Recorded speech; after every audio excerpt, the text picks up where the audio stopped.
Baiklah, saya di sini dengan NIM Widya Fadila, dengan nama Widya Fadila dengan NIM 332184 akan menjelaskan tentang peranan zakat dalam perekonomian. Yang pertama itu tentang sejarah perkembangan zakat.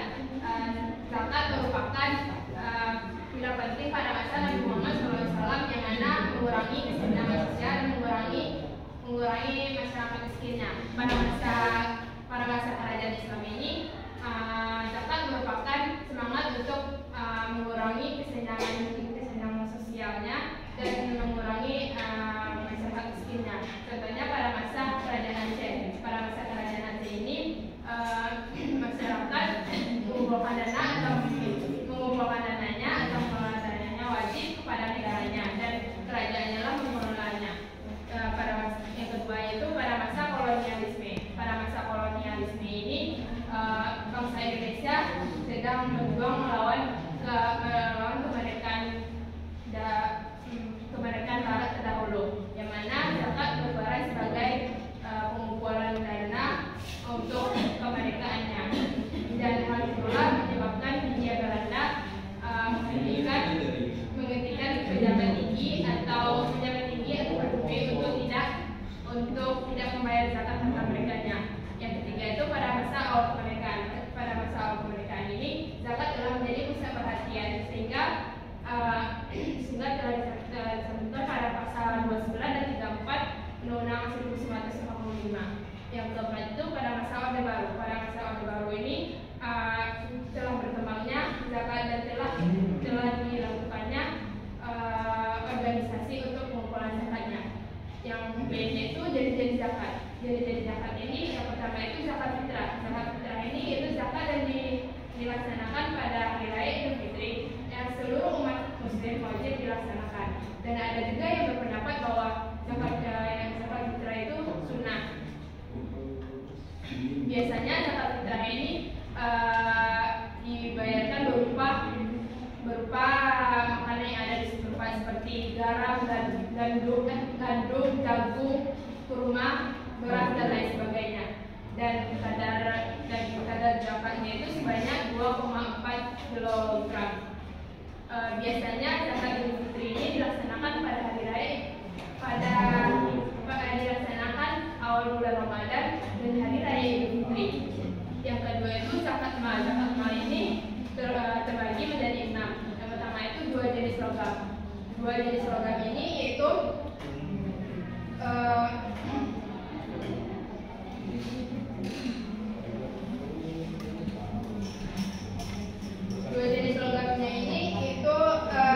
emas dan perak. Emas dan perak ini seperti perak sebanyak 5 auk atau 40 dirham, sedangkan nisab emas sebanyak 200 dirham.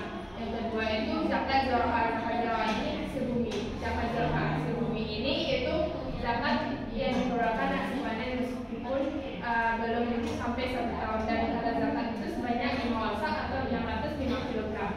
Yang ketiganya itu adalah zakat ma'adin. Zakat ma'adinnya itu barang galian, itu hasil barang galian yang berharga seperti emas, perak, besi dan lain sebagainya. Dan ada juga yang berpendapat bahwa hasil galiannya itu ada yang di darat dan ada yang di laut. Yang ketiganya itu zakat itas. Zakat itas itu barang hasil temuan, itu yang dikeluarkan hasil temuan atau harta karun, dan kadar zakatnya itu sebanyak 20%. Yang terakhir itu zakat binatang ternak. Zakat binatang ternak ini 3 jenis zakat yang dikeluarkannya itu seperti unta, sapi, dan kambing. Dan ada juga yang mengatakan bahwa kuda tersebut dizakati apabila diternakan, dan ada juga yang mengatakan bahwa kuda tersebut tidak boleh dizakati. Yang ketiga itu zakat kepemilikan. Zakat harta kepemilikan ini terbagi menjadi 4. Yang pertama itu zakat harta yang hilang. Zakat harta yang ini bila seseorang membayar zakatnya, lalu zakat tersebut hilang sebelum diterima, wajib dikeluarkan untuk kedua kalinya. Dan sebagian lain berpendapat bahwa pembayaran zakat tersebut harus menyamping zakat tersebut sampai di tangan penerima. Maksudnya di sini yaitu bila seseorang membayar zakat lalu zakat tersebut belum diterima oleh penerimanya, maka wajib dizakati, maka wajib untuk dizakati lagi. Dan ada juga yang mengatakan bahwa pembayar zakat harus menyamping penerima harus menyamping zakat tersebut sampai tangan penerimanya. Yang kedua itu zakat yang binasa. Zakat yang binasa ini yaitu sebagai ulama yang berpendapat bila ada harta benda yang sudah wajib dizakati, lalu sebelum dizakati ternyata musnah, harta yang tersisa wajib dizakati. Sebagian lagi berpendapat bahwa pemberi dan penerima zakat disamakan dengan konsumsi, artinya masing-masing sama kehilangan sisa harta yang masih ada tetap dizakati. Maksudnya di sini yaitu bila seseorang sudah dizakati namun hartanya hilang, maka wajib dizakati, maka sisa hartanya itu wajib dizakati. Dan ada juga yang mengatakan bahwa zakat tersebut sama dengan kongsi, yaitu masing-masing sama kehilangan hartanya dan sisa hartanya itu wajib dizakati, sama-sama wajib dizakati. Yang ketiga yaitu zakat yang mati. Orang yang mati mempunyai tanggungan zakat. Syafi'i, Ahmad dan Abu Tahir berpendapat bahwa yang dikeluarkan hartanya berupa barang yang ditinggalkan. Sebagian ulama berpendapat bahwa bila pemberi wasiat sepertiga hartanya digunakan untuk membayar zakat. Bila tidak memberi wasiat, tidak berpesan agar zakati, tidak perlu zakati. Maksudnya di sini yaitu orang yang berpesan yang B yaitu pembayaran zakat hasil panen yang dijual, yaitu Abu Sur berpendapat bahwa pemilik tanah tersebut harus membayar zakatnya dengan uang. Dan ada juga yang berpendapat bahwa tidak boleh digunakan dengan sejual beli. Baiklah, itulah pemaparan dari pertama dari saya kembalikan kepada moderator. Baik, selanjutnya kepada Bu Fani kita persilakan untuk memaparkan materi kedua. Singkat masih materi dan semua materinya. Baiklah, terima kasih moderator. Saya Tiffany Meralios dengan NIM 33222192 akan membahas tentang multiplier zakat dan juga zakat dan pajak. Di sini kita masuk kepada multiplier zakat. Multiplier di sini merupakan angka yang menjelaskan seberapa besar perubahan pendapatan nasional akibat perubahan pengeluaran agregat. Pengeluaran agregat di sini merupakan pengeluaran dari hasil produksi dan hasil konsumsi yang ada pada suatu masyarakat yang ada di suatu negara. Sedangkan zakat di sini merupakan kadar yang dikeluarkan yang telah ditetapkan Allah Subhanahu wa taala kepada setiap muslim yang mampu untuk mencapai keridhaan Allah Subhanahu wa taala. Zakat di sini juga bisa diartikan sebagai suatu pemberian harta untuk membersihkan harta yang lainnya. Nah, di sini apa sih multiplier zakat itu? Jadi multiplier zakat itu bisa diringkas sebagai suatu akibat yang diberikan zakat atau pengaruh yang diberikan zakat terhadap pendapatan nasional. Bagaimana zakat tersebut mempengaruhi pendapatan nasional ini akan bertambah. Jadi di sini alurnya, pertamanya zakat diberikan kepada ahli zakat. Ahli zakat di sini merupakan orang yang menerima zakat dari para muzaki pemberi zakat. Kemudian dari ahli zakat akan disalurkan kepada mustahik, baik itu berupa barang atau uang. Apabila disalurkan oleh ahli zakat melalui barang, otomatis barang di sini sebagai hasil dari produksi yang dilakukan oleh satu perusahaan. Jika zakat semakin meningkat, maka ahli zakat akan meningkatkan konsumsinya terhadap barang, karena barang di sini akan disalurkan kepada mustahik atau penerima zakat. Dengan secara langsung total produksi yang ada di satu negara itu akan meningkat. Apabila diberikan uang kepada mustahik, otomatis mustahik di sini akan meningkatkan konsumsi. Karena apabila mustahik menerima zakat, otomatis mustahik tersebut akan memiliki banyak uang, sehingga konsumsi yang meningkatnya akan lebih meningkat lagi. Oleh karena itu, apabila mustahik diberikan uang, maka akan meningkatkan konsumsi atas barang produksi. Selanjutnya, apabila konsumsi meningkat, otomatis produksi juga akan meningkat. Semakin tinggi daya beli suatu masyarakat, maka akan semakin banyak produk yang akan diolah. Apabila konsumsi meningkat, produk banyak diolah, otomatis pengeluaran masyarakat di sini juga akan meningkat dan pendapatan nasional di sini akan membaik. Produksi meningkat dan pendapatan nasional juga akan meningkat. Nah, sekarang apa sih perbedaan zakat dan pajak? Apa sih zakat dan pajak tersebut? Tadi saya sudah menjelaskan bahwa zakat itu merupakan kadar harta yang dikeluarkan yang telah ditetapkan Allah kepada setiap muslim yang mampu untuk mencapai keridhaan. Sedangkan zakat di sini pada zaman Rasulullah tersebut, zaman Rasulullah dulu, pajak dikatakan sebagai al-urs atau berarti sepersepuluh. Sepersepuluh di sini merupakan iuran yang diberikan sepersepuluh dari harta yang dimiliki. Yang dimaksud dengan nilai harta yang dipungut dari pedagang atau hasil bumi. Nah, dulu pajak al-urs di sini merupakan pungutan yang diberikan oleh Rasulullah kepada pedagang. Nah, di sini kita masuk kepada perbedaan. Apa sih perbedaan pajak dan juga zakat tersebut? Nah, dari segi perbedaan, zakat dan pajak memiliki perbedaan dari segi kewajiban atau penetapan kewajibannya. Salah satunya, misalkan kalau zakat itu ditetapkan untuk seluruh masyarakat muslim saja yang beragama Islam. Sedangkan pajak itu ditetapkan kepada seluruh warga negara yang berada di negara tersebut. Salah satu contohnya, misalnya di Indonesia, kalau misalnya untuk zakat itu kan hanya untuk orang-orang yang beragama muslim. Sedangkan kalau untuk pajak itu ditetapkan untuk seluruh masyarakat yang ada di Indonesia yang sudah memenuhi syarat-syarat untuk membayar pajak tersebut. Misalkan sudah memiliki NPWP, KTP, dan lain sebagainya. Sudah berumur 17 tahun juga. Selanjutnya itu adalah mendapatkan hukuman. Nah, kalau di sini kita mendapatkan hukuman dari sesi zakat itu berupa mendapatkan dosa atau mungkin berupa mendapat dosa dari Allah Subhanahu Wa Taala dan harta kita tersebut itu tidak berkah. Sedangkan kalau zakat apabila kita tidak membayar, sedangkan kalau pajak apabila kita tidak membayar pajak, otomatis kita akan dikenakan sanksi berupa baik itu sanksi pidana maupun sanksi denda yang ditetapkan oleh pemerintah. Selanjutnya perbedaannya itu dari segi diwajibkan kepada pihak tertentu. Diwajibkan kepada pihak tertentu di sini maksudnya kalau misalkan zakat itu kan untuk penyalurannya itu kan ada diterima oleh 8 orang, yaitu misalnya fakir, miskin dan lain sebagainya. Kalau misalkan untuk zakat tersebut disalurkan kepada orang-orang yang mampu, orang-orang yang tidak mampu. Selanjutnya yang keempat itu berbeda pada penerimanya, seperti yang sudah saya jelaskan tadi. Jadi yang keempat sama yang ketiga itu hampir sama. Terus yang kelima itu kadar ditetapkan oleh penguasa.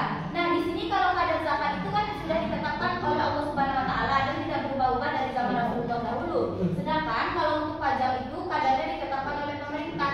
Nah, mungkin saja apabila pemerintahan tersebut sudah banyak mendapatkan penghasilan dari yang lainnya, mungkin saja kadarnya akan berubah sesuai dengan undang-undang yang berlaku di dalam satu negara tersebut. Selanjutnya itu penghapusan. Nah, kalau zakat di sini tidak akan pernah dihapuskan. Bagaimanapun majunya suatu negara, maka setiap orang yang sudah memenuhi haul dan nisab yang didapatkan dari harta tersebut, dia akan tetap mengeluarkan zakat. Namun berbeda dengan pajak, pajak mungkin saja dihapuskan. Misalkan apabila negara itu sudah maju dan tidak memerlukan zakat lagi untuk pembangunan nasionalnya, maka mungkin saja pajak itu akan dihapuskan tergantung pemerintahnya bagaimana menentukan ketetapan terhadap pajak tersebut. Nah, kita sudah membahas tentang perbedaan, kita masuk kepada persamaan. Selain dari perbedaan, zakat dan pajak ini juga memiliki persamaan. Nah, salah satu persamaannya nih di zaman sejarah dulu bahwa pajak dan zakat ini bahwa pajak ini kan sama-sama merupakan pungutan, sama juga dengan zakat. Jadi mereka ini sama-sama pungutan yang diberikan kepada satu masyarakat yang sudah mampu atau memenuhi persyaratan. Nah, persamaannya yang pertama itu dari segi kewajiban. Apabila pajak dan zakat tidak merupakan kewajiban, apabila pajak dan zakat tidak dibayarkan, maka sama-sama akan dikenakan sanksi. Walaupun sanksinya berbeda, namun dia memiliki persamaan. Apabila tidak membayar, dia akan dikenakan sanksi. Kemudian kewajibannya tersebut yang kedua itu ada memiliki harta tertentu atau berlebih. Nah, zakat dan pajak di sini akan dikenakan kepada orang-orang yang memiliki harta tertentu atau berlebih atau memiliki ketentuan tertentu. Salah satu persamaannya contohnya nih, kalau misalkan zakat kan diberikan kepada masyarakat yang hartanya sudah berlebih atau sudah cukup untuk disalurkan kepada masyarakat yang kurang juga. Apabila gaji dan pendapatan lainnya sudah berlebih, sudah memenuhi kapasitas, sudah bisa memenuhi kebutuhan yang ditanggungnya, maka dia akan mengeluarkan pajak. Jadi persamaannya itu memiliki harta tertentu yang berlebih. Yang kedua itu adalah wewenang negara. Nah, persamaan pajak dan zakat ini merupakan salah satu wewenang negara seperti yang kita rasakan di Indonesia saat sekarang ini. Kalau untuk pajak itu kan dipungut oleh merupakan wewenang negara juga. Misalkan berapa pungutannya, yang memungutnya kan juga pekerja-pekerja yang bekerja di suatu negara. Sedangkan zakat juga dipungut oleh negara juga. Salah satunya misalnya Basnas. Badan Amil Zakat itu kan dari negara Indonesia, bukan dari pribadi. Jadi sama-sama itu wewenang negara. Mungkin saja dalam satu negara itu dia tidak memerlukan zakat, mungkin saja juga ada yang memerlukan zakat. Jadi itu tergantung kepada wewenang negaranya untuk menetapkan apakah pembayaran zakat dan pembayaran pajak itu akan ditetapkan. Selanjutnya yang ketiga itu sama-sama mensejahterakan masyarakat. Nah, persamaannya yang terakhir itu adalah sama-sama mensejahterakan masyarakat. Seperti zakat diberikan untuk masyarakat yang kurang mampu untuk meningkatkan perekonomian suatu masyarakat. Yang awalnya dia miskin, yang awalnya dia tidak bisa makan, dia jadi bisa makan. Begitu juga dengan zakat. Begitu juga dengan pajak. Pajak di sini juga digunakan untuk mensejahterakan masyarakat. Semakin banyak pajak yang diterima, maka semakin banyak pembangunan nasional yang diberikan, baik itu berupa infrastruktur atau non infrastruktur yang diberikan dan kembali lagi kepada masyarakat. Baiklah, sekian pemaparan dari saya. Semoga bermanfaat. Saya akhiri dengan assalamualaikum warahmatullahi wabarakatuh. Saya kembalikan kepada moderator. Baiklah, itulah pemaparan makalah dari kelompok 6. Apakah kita masuk ke dalam sesi kritik dan saran? Apakah ada dari teman-teman yang ingin memberikan kritik dan sarannya? Jika ada, silakan angkat tangan, sebutkan nama beserta tim.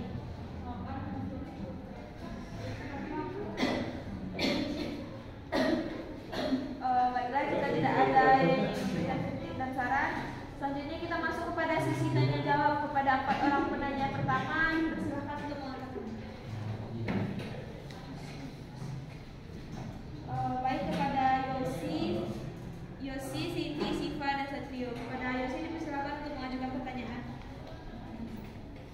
Baiklah, perkenalkan nama saya Yosi Kusmawati dengan NIM 33221944. Ingin bertanya kepada kelompok 6, yaitu jelaskan bagaimana pengelolaan zakat yang ideal dan sesuai dengan prinsip-prinsip Islam. Sekian pertanyaan dari saya kembalikan kepada moderator. Baiklah, selanjutnya kepada Siti dipersilahkan untuk memberikan pertanyaan. Baik, perkenalkan nama saya Siti Smikarafi dengan NIM 33221979. Ingin bertanya kepada pemakalah. Menurut pemakalah, jelaskan mengapa zakat menjadi salah satu instrumen penting untuk meningkatkan kesejahteraan dalam sistem ekonomi Islam. Sekian pertanyaan dari saya. Selanjutnya saya kembalikan kepada moderator. Baiklah, terima kasih Siti. Selanjutnya kepada Siva dipersilakan untuk memberikan pertanyaannya. Baiklah, saya Fajrita dengan NIM 33222178 akan bertanya kepada kelompok 6. Yang pertanyaannya, coba pemakalah jelaskan apa saja faktor yang mempengaruhi efektivitas multiplier zakat dalam meningkatkan pendapatan nasional. Baiklah, itulah pertanyaan dari saya kembalikan kepada moderator. Baiklah, untuk Satrio silakan memberikan pertanyaannya. Baiklah, perkenalkan nama saya Satrio dengan NIM 33222185. Di sini saya ingin bertanya, apa kelebihan sistem zakat sebagai alat distribusi kekayaan yang lebih efektif dibandingkan dengan sistem pajak dalam ekonomi konvensional? Baiklah, terima kasih kepada 4 orang penanya. Itulah pertanyaan dari 4 orang penanya. Kita persilahkan kepada kelompok 6 untuk mencari jawabannya. Baiklah, di sini dia menjawab pertanyaan dari Siti. Kepada dia dipersilahkan. Baiklah, saya sini akan menjawab pertanyaan dari sini. Yang mana pertanyaannya, mengapa zakat jadi salah satu instrumen penting untuk meningkatkan kesejahteraan dalam sistem ekonomi? Yang pertama itu karena zakat tersebut membantu mendistribusikan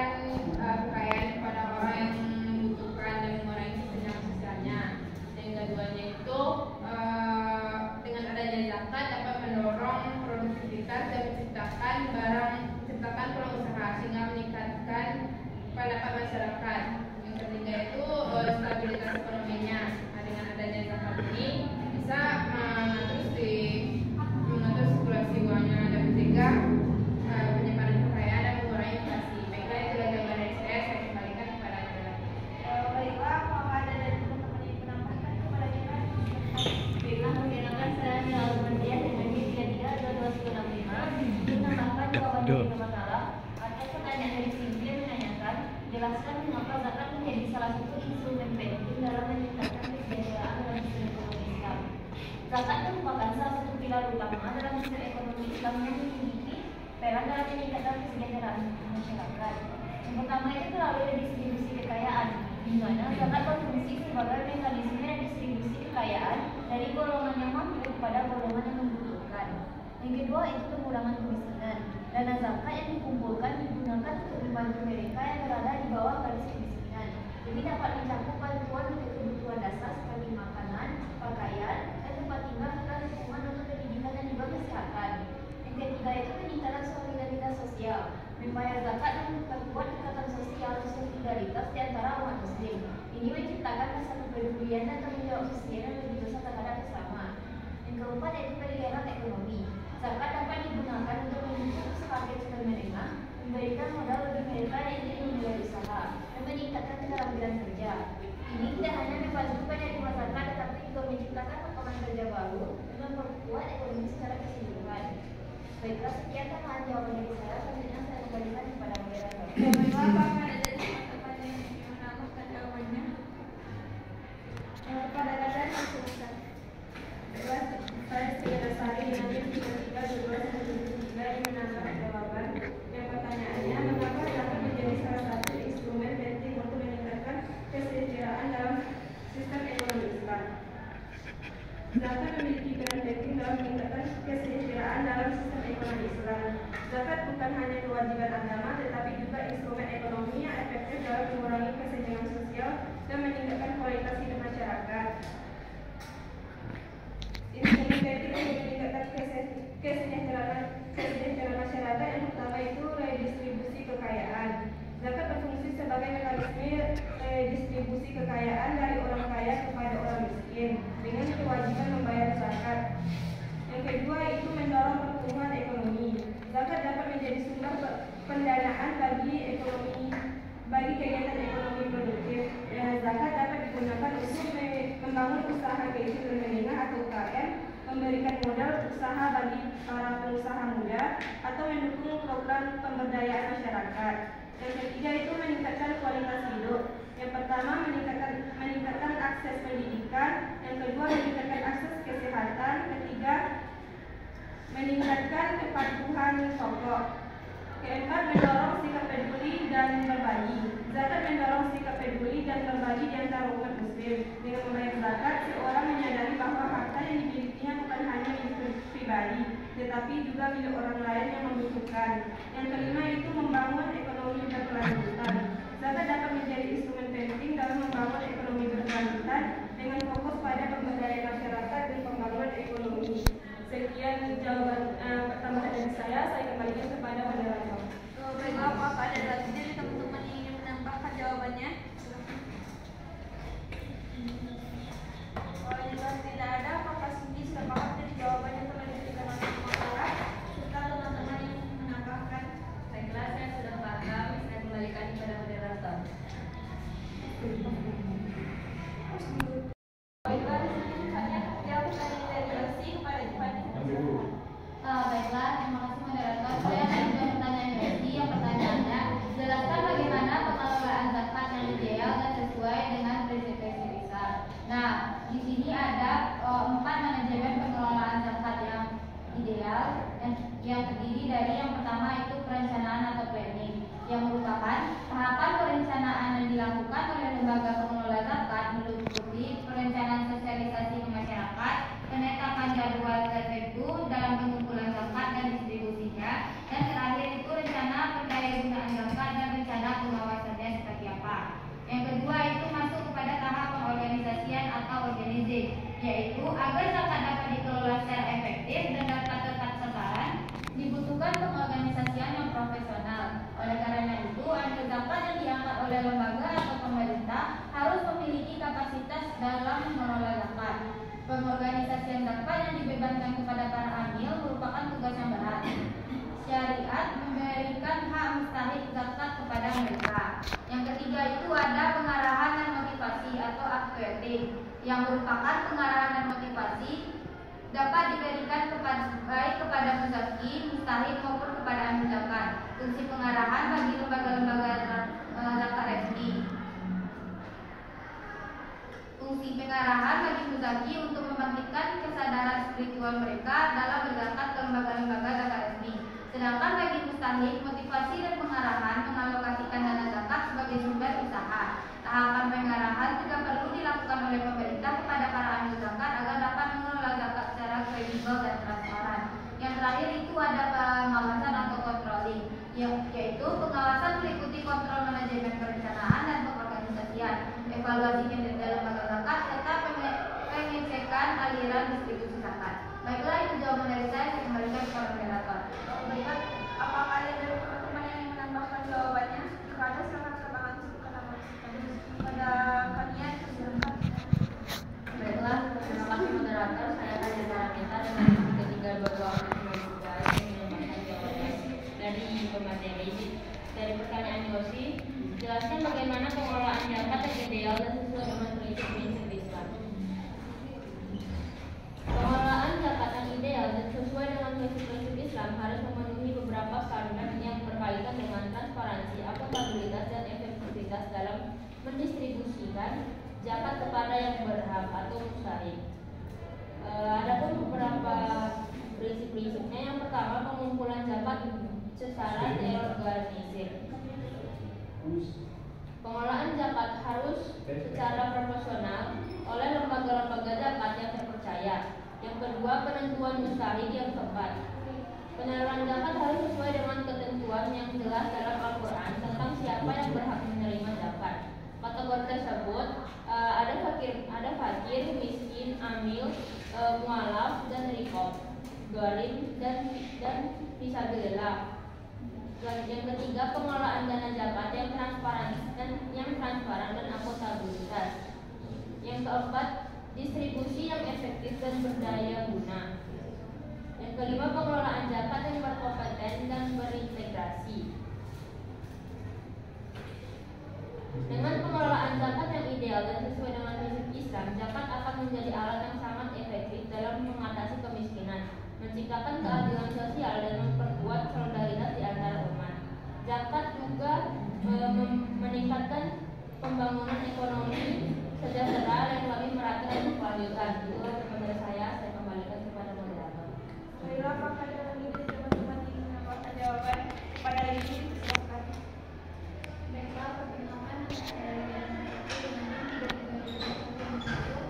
sedikit menambahkan jawaban.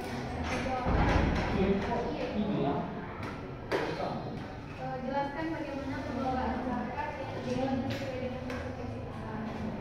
Ada beberapa pengelolaan zakat yang ideal dan sesuai dengan prinsip Islam, yaitu yang pertama, di mana semua pihak yang terlibat dalam pengelolaan zakat harus benar-benar amanah dalam menjalankan tugasnya. Di mana zakat adalah harta titipan yang harus dikelola dengan sebaik-baiknya. Yang kedua yaitu transparan, di mana seluruh proses pengelolaan zakat mulai dari pengumpulan hingga pendistribusian harus dilakukan secara transparan. Masyarakat berhak mengetahui bagaimana zakatnya dikelola. Yang ketiga yaitu akuntabel, di mana dalam pengelolaan zakat wajib mempertanggungjawabkan setiap rupiah yang terkumpul dan didistribusikan. Laporan keuangan yang jelas dan audit rutin sangat penting.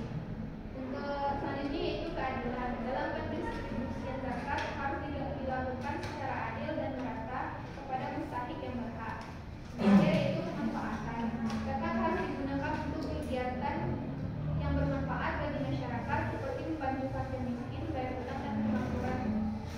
Baiklah, itulah tambahan jawaban dari saya kembalikan kepada moderator. Baiklah, apakah ada lagi dari teman-teman yang ingin menambahkan jawabannya? Jika tidak ada, apakah proses tambahan dan jawabannya telah diberikan oleh pemakaran serta teman-teman yang telah menambahkan? Baiklah, terima kasih kepada pemakaran serta teman-teman yang menambahkan. Saya sudah paham, saya kembalikan kepada moderator.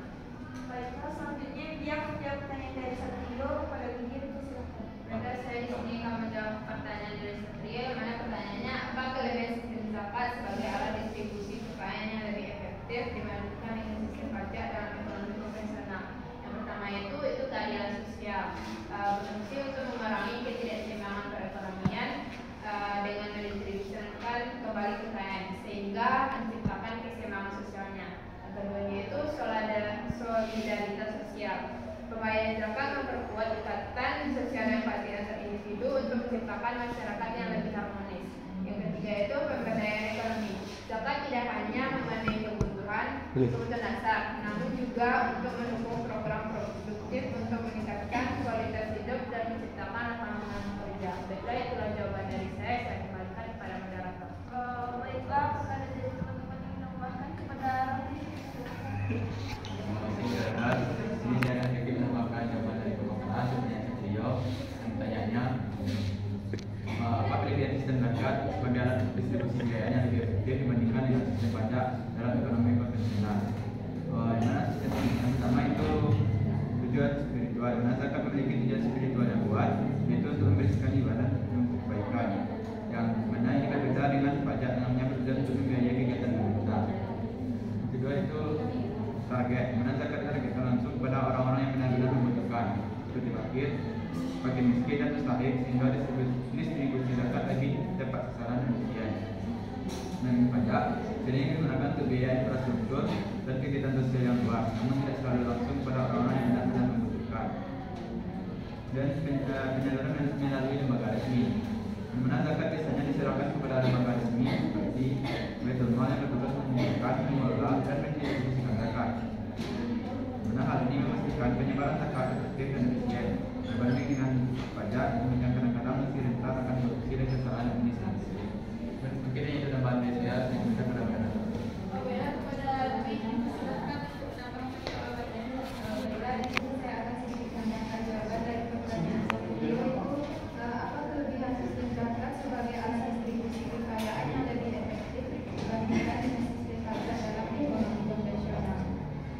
Zakat memiliki dasar hukum yang jelas dan buku dari Al-Quran dan Sunnah, sedangkan pajak bergantung pada undang-undang yang dapat berubah-ubah. Kemudian, zakat memiliki tujuan moral dan spiritual yang lebih luas, seperti membersihkan jiwa dan harta, serta meningkatkan kesejahteraan sosial dengan cara yang lebih bermanfaat bagi individu dan komunitas.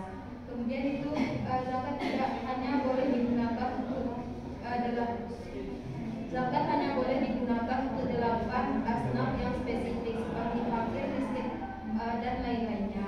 Sedangkan pajak digunakan untuk berbagai macam kegiatan pembangunan dan pemerataan sosial yang lebih luas.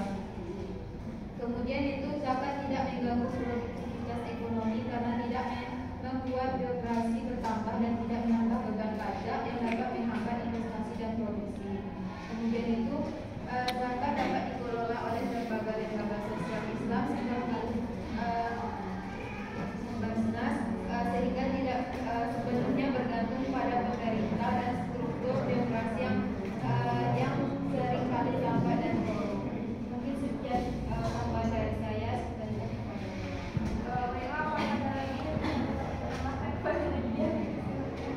Baiklah, saya Nadia.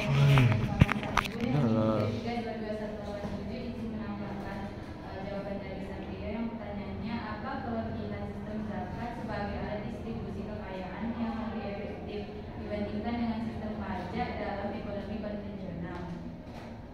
Sistem zakat memiliki beberapa kelebihan sebagai alat distribusi kekayaan yang lebih efektif dibandingkan dengan sistem pajak dalam ekonomi konvensional. Yang pertama yaitu keadilan sosial.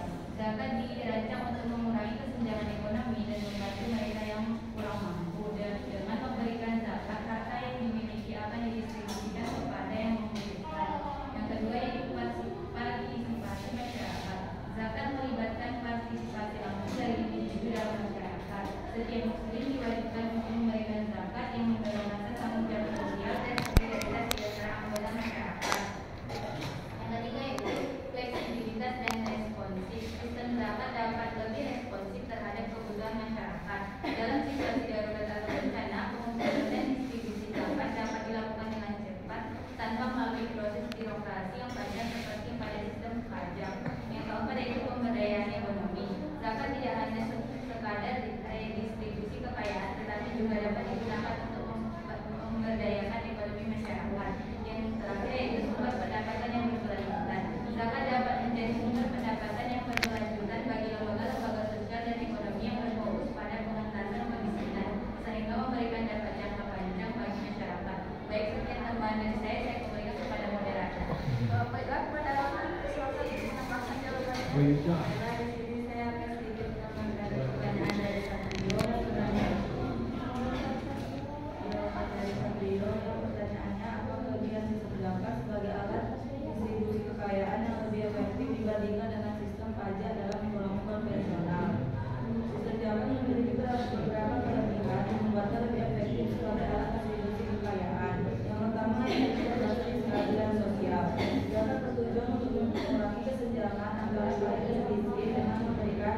pembagian tertentu dan kekayaan orang kaya kepada kelompok yang membutuhkan. Yang kedua yaitu bersifat religius.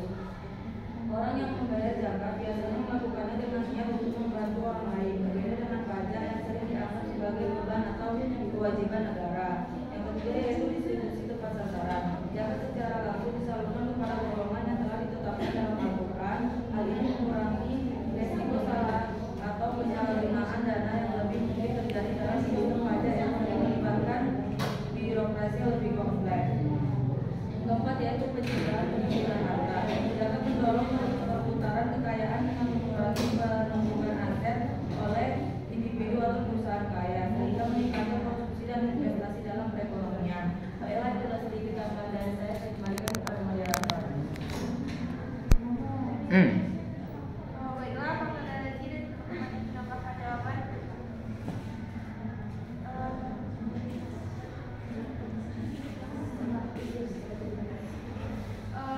Apakah sudah paham dari jawaban yang telah diberikan oleh pemakalan serta teman-teman yang telah menambahkan? Terima kasih kepada pemakalan dan juga teman-teman yang telah menambahkan. Saya tidak mau diberikan kepada moderator. Baik, selanjutnya misalnya kami ada pertanyaan dari Siva kepada kita, silakan. Baik, terima kasih moderator. Saya akan menjawab pertanyaan dari Siva Jessica yang pertanyaannya faktor-faktor apa saja yang mempengaruhi efektivitas rugi layar zakat dalam meningkatkan pendapatan nasional. Dari sini ada beberapa faktor. Yang pertama itu dalam pengelolaan zakat, yaitu tentang transparansi dan akuntabilitas. Jika transparansi dan akuntabilitas dalam pengelolaan zakat sangat penting, masyarakat akan lebih percaya untuk membayar zakat jika mereka yakin bahwa dana tersebut dikelola dengan baik dan tepat sasaran. Yang kedua itu ada profesionalisme lembaga, yaitu lembaga amil zakat atau LAS yang profesional dengan sumber daya manusia yang kompeten akan lebih efektif dalam mengelola dan menyalurkan zakat. Yang ketiga itu sistem informasi. Sistem informasi yang baik akan mempermudah dalam pencatatan, pelaporan dan pemantauan penyaluran zakat. Yang kedua terkait dengan penyaluran zakat, poin yang pertama itu sasaran penyaluran, di mana penyaluran zakat yang tepat sasaran kepada mustahik yang benar-benar membutuhkan akan memberikan dampak yang lebih besar. Poin yang kedua itu ada program produktif. Selain bantuan konsumtif, program-program produktif seperti pelatihan keterampilan, pemberian modal usaha, dan pengembangan usaha akan memberikan dampak jangka panjang dalam meningkatkan pendapatan mustahik. Yang ketiga itu ada kolaborasi dengan pemerintah, yaitu dengan melakukan kerjasama dengan pemerintah dalam program-program pemberdayaan masyarakat akan memperkuat efektivitas penyaluran. Yang terakhir itu tentang kesadaran masyarakat, yaitu tentang pemahaman masyarakat terhadap zakat, di mana jika pemahaman masyarakat tentang hukum dan tujuan zakat akan mempengaruhi kesadaran untuk membayar zakat. Kepercayaan masyarakat terhadap lembaga amil zakat akan mendorong mereka untuk menyalurkan zakat melalui lembaga tersebut. Dan sosialisasi dan juga edukasi yang efektif tentang zakat perlu dilakukan secara terus-menerus untuk meningkatkan kesadaran masyarakat. Yang keempat itu ada kondisi ekonomi, di mana kondisi ekonomi makro, yaitu kondisi ekonomi makro seperti tingkat inflasi, pertumbuhan ekonomi, dan tingkat pengangguran akan mempengaruhi efektivitas zakat. Yang kedua itu ada struktur ekonomi, di mana struktur ekonomi suatu daerah juga akan mempengaruhi efektivitas zakat. Daerah dengan sektor UMKM yang kuat akan lebih berpotensi untuk tumbuh dengan adanya penyaluran zakat. Yang kelima itu terkait dengan kebijakan pemerintah, di mana kebijakan pemerintah yang mendukung pengelolaan dan penyaluran zakat akan sangat membantu dalam meningkatkan efektivitas zakat. Pemberian insentif bagi wajib zakat dan lembaga amil zakat dapat mendorong peningkatan pengumpulan dan penyaluran zakat. Dapat disimpulkan bahwa efek multiplier zakat potensial untuk meningkatkan pendapatan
zakat yang digunakan untuk pemberdayaan ekonomi mustahik atau penerima zakat seperti memberikan modal usaha, pelatihan, keterampilan dan dukungan lainnya dapat meningkatkan pendapatan mereka secara berkelanjutan.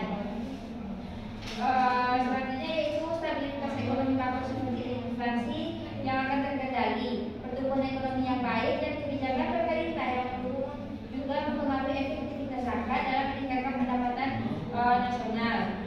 Setelah itu terdapat juga pada tingkat partisipasi masyarakat dalam membayar zakat juga berpengaruh. Semakin banyak orang yang membayar zakat, semakin besar dana yang tersedia untuk didistribusikan dan digunakan untuk kegiatan produktif. Mungkin itu sedikit tambahan dari saya kembalikan kepada moderator. Baiklah, apakah ada lagi dari teman-teman yang menanyakan jawabannya kepada India? Baiklah, perkenalkan nama saya India Rahman yang menempatkan dari 12 akan menyampaikan jawaban dari pertanyaan saya. Pertanyaannya, apa saja faktor yang mempengaruhi efektivitas penyesuaian zakat dalam meningkatkan pendapatan nasional? Beberapa faktor yang mempengaruhi efektivitas penyesuaian zakat dalam meningkatkan pendapatan nasional. Yang pertama, pengelolaan zakat yang efisien. Pengelolaan yang transparan dan akuntabel dapat meningkatkan kepercayaan masyarakat dan partisipasi dalam berzakat. Yang kedua, distribusi yang tepat sasaran. Menyalurkan kepada yang berhak dan berpotensi meningkatkan produktivitas dan meningkatkan dampak ekonomi. Yang ketiga, pendidikan dan pelatihan. Program pelatihan bagi penerima zakat dapat membantu mereka memanfaatkan dana secara efektif sehingga meningkatkan pendapatan mereka, mendongkrak sedikit produktivitas ekonomi. Kemudian, infrastruktur yang baik mendukung penerima zakat untuk membangun mengembangkan usaha dan meningkatkan pendapatan. Yang kelima, keterlibatan masyarakat. Partisipasi masyarakat dalam program-program zakat dan pemberdayaan ekonomi sangat penting untuk menciptakan dampak yang lebih besar. Yang keenam, regulasi dan kebijakan pemerintah. Dukungan dari pemerintah dalam bentuk regulasi yang mendukung dan kebijakan. Yang ketujuh, kesadaran dan edukasi masyarakat. Meningkatkan kesadaran masyarakat tentang pentingnya zakat dan dampaknya terhadap ekonomi dapat meningkatkan partisipasi. Sekian jawaban dari saya kembalikan kepada Anda.